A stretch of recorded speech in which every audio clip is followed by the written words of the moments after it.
This is the MCTV Weekday Update. Welcome back, Red Raiders, and thank you for tuning in to our inaugural episode of MCTV Weekday Update. I'm Sydney Holmes, and you might quite possibly be part of the biggest spring class Texas Tech has ever seen. We won't know till the 20th day of class whether or not we set a record, but from what I'm seeing right now, it looks like I've got plenty of company. Ever since Chancellor Kent Hance set the goal for Texas Tech University to reach 40,000 students by 2020, campus has been flooded with new students and has been reaching record-setting enrollment numbers.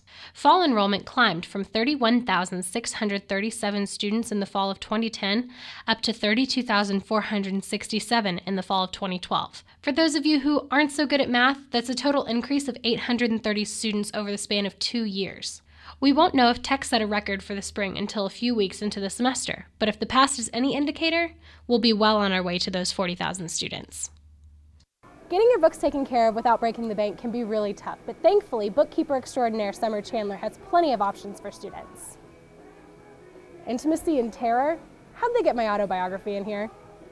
The cost of textbooks can be a burden. A collegeboard.com study says that the average cost of textbooks per semester can be as high as $1,000. But Keith Leary, manager of Red and Black Bookstore, says alternatives like rentals and ebooks can help bring the cost down. Renting books really depends on what book they are, but generally it's about 66 or 2/3% of the new price or used price for a book. Jessica O'Neill, an early childhood education major, says that, in her opinion, renting textbooks and buying ebooks do have some drawbacks. I rented a textbook and I did like the fact that, I was able to give it back, but I felt like I paid the same price and I didn't get any money back at the end, so that was kind of hard. Another option, the Texas Tech Library owns copies of many textbooks. And the Interlibrary Loan Service can track down all kinds of resources. This includes research materials and popular reading books that some majors are required to read. And the best part, it's free.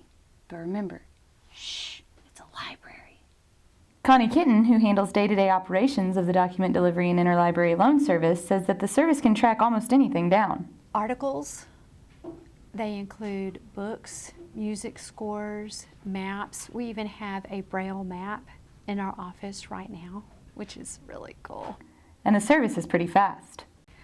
It depends on what it is.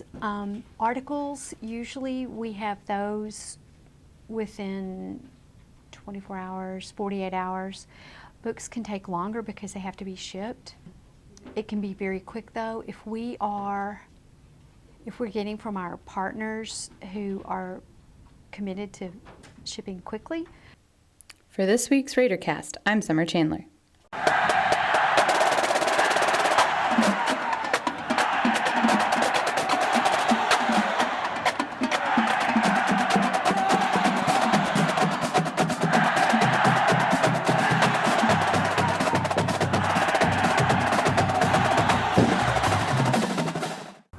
I'm Erica Taylor with the Double T Insider. Here's your daily sports update. Number 29, Texas Tech opened the 2013 season with a doubleheader on Wednesday against Texas Pan American and Prairie View A&M. Despite chilly conditions, the Red Raiders went on to win both matches, going 2-0 to start the season. Head coach Tim Siegel, who is retiring at the end of the season, says his team has a lot to build on as they continue throughout the spring. There were certainly some positives to take from today, and I was impressed with UT Pan American. They were scrappy and they challenged us a lot. We have to learn, how to concentrate better and stay focused, because that was one of our weaknesses today. But overall, to get 2 wins can only help us, because we know that each and every day we've got opportunities to improve, and with 3 new players, we've got a lot to work on. Well, I think it's important just to have played 2 matches, regardless of where they are.